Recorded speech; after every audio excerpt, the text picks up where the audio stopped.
Welcome to Regents Park, and we're going in through these amazing gates, and I want you to be ready for your senses to be overwhelmed.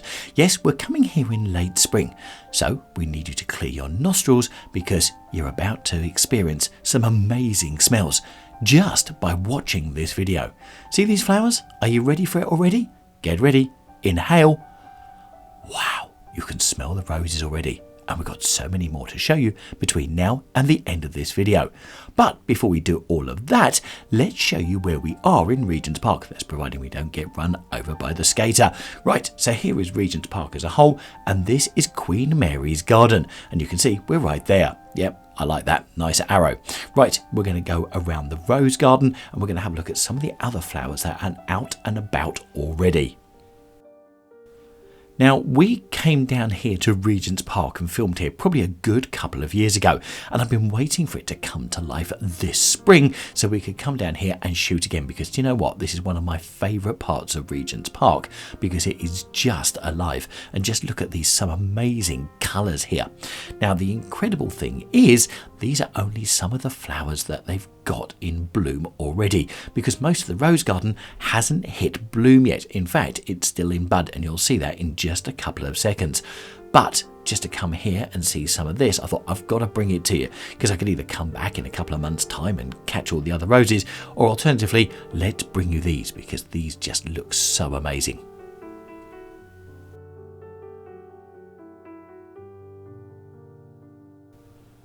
So Queen Mary's Gardens is a rose garden which has the largest collection of roses in London, with approximately, get ready for this, 12,000 roses planted within the gardens, and there are 85 single variety beds on display, including one which has their very own Royal Parks rose. And before you ask, no, I didn't find that bed, but I will continue looking next time I come down here. Now, if you're a rose specialist yourself, you'll be really pleased to know they've got examples of most rose varieties here, from the classics to the most modern English roses. Now, whilst we're here catching mainly the roses, it's also good to know as well that they've got a Delphinium border which has full national collection status. They've also got a Mediterranean borders which are well established, and the begonia garden with its 9,000 begonias and is twice yearly planted with seasonal bedding. There's also shrubberies strategically designed to add a sense of mystery and privacy to the gardens. So you've got all of this available. Plus, you'll see in a minute there's loads and loads of benches where you can come and sit down and really take in the gardens, which is lovely. And guess when the best blooms are? Yeah, about a month after we've been here is the first 2 weeks of June. You know that bit where maybe you would have done your research beforehand? But actually, to be quite honest, it was such a lovely evening that I came down here. Weather-wise, it'll probably be absolutely tipping it down then. And here you go. As you can see, all of these bushes are rose bushes. These will all be coming to bloom very, very shortly.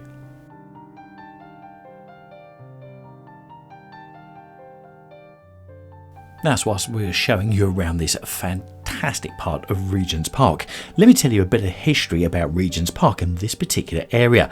So, between 1086 and 1538, it was a medieval manor, which was part of the manor of Tyburn, which was acquired by Barking Abbey, and it was appropriated by Henry VII under the dissolution of the monasteries.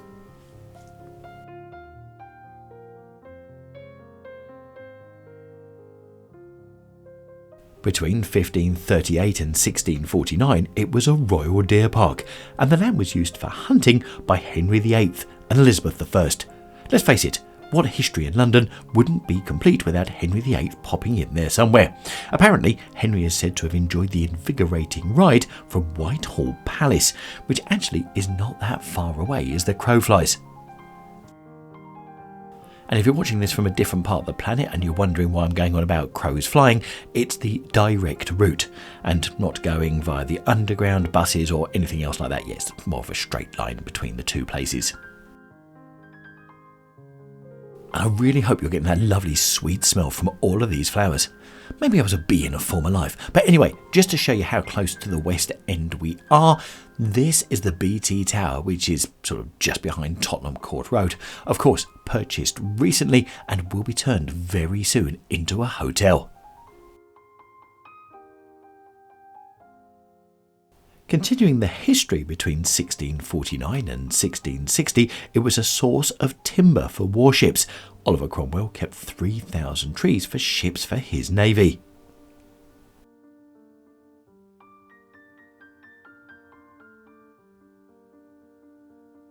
Between 1660 and 1811, farms producing dairy products and hay for horses. As hunting went out of fashion, the land was leased to tenant farmers.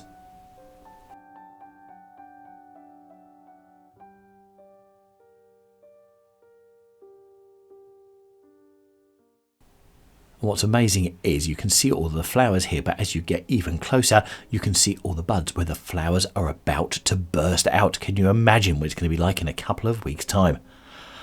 That's what we have this year. Imagination.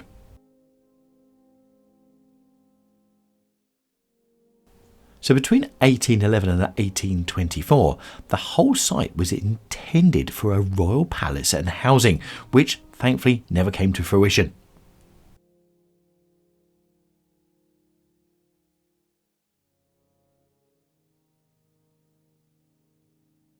Now, thankfully, in 1824, the royal palace plans didn't come to fruition, and the Jenkins Horticultural Nursery were involved in planting ornamental trees in the park.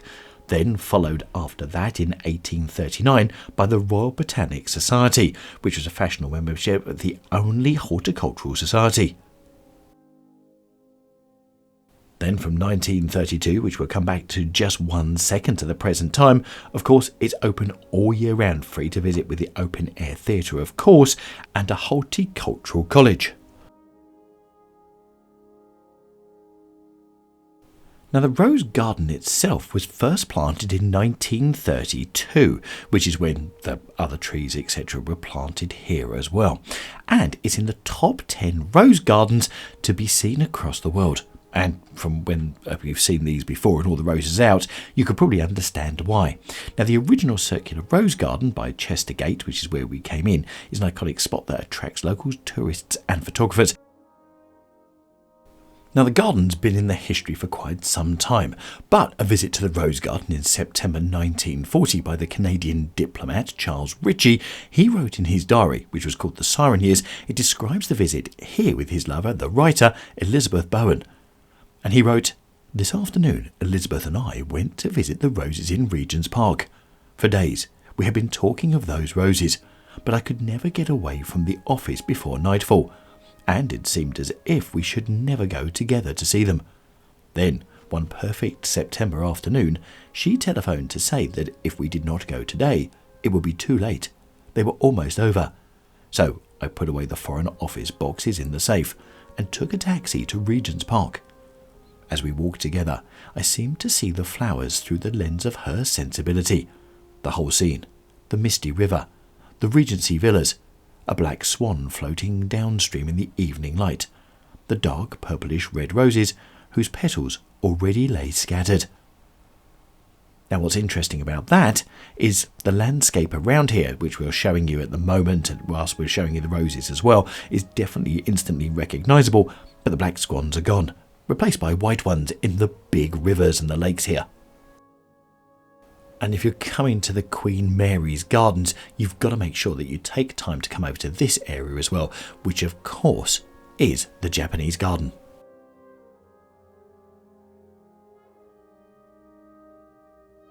I really hope you're enjoying our trip here to Regents Park and you've enjoyed some of the other floral things that we've brought you this spring as well, from places like Notting Hill and a few others as well, including the tulips down on the Victoria Embankment.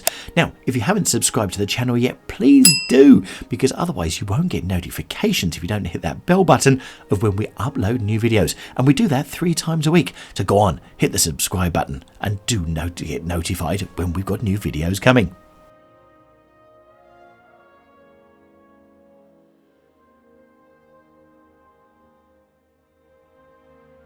So as we continue our walk around, and we're coming by the Jubilee Gates, which is what you can just see there, and we're showing you some more beautiful colours.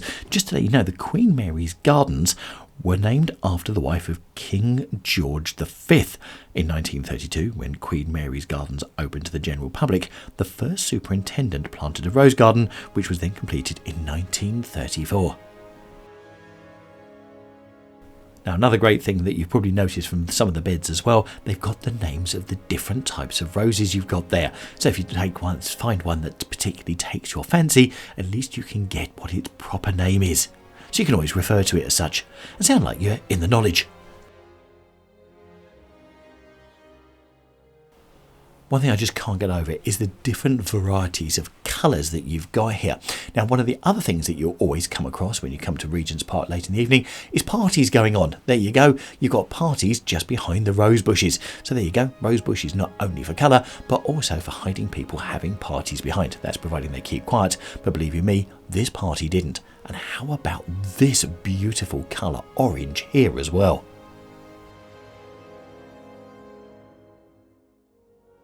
So here we move away from some of the roses to some of the other flowers that have been planted in the beds here as well in this garden. So I really hope you've enjoyed our look around Regents Park this late spring at some of the roses and the other flowers that they've got in here as well. And it's just, well, just hope you can imagine the smell like I experienced it. Yep, as soon as they bring Scratch and Sniff YouTube, the better, I think. Now, in the top right hand corner, I've put our video that we did of all of the tulips on the Victoria embankment. So if you click on that, I'll see you in there. And believe you me, they are full of colour.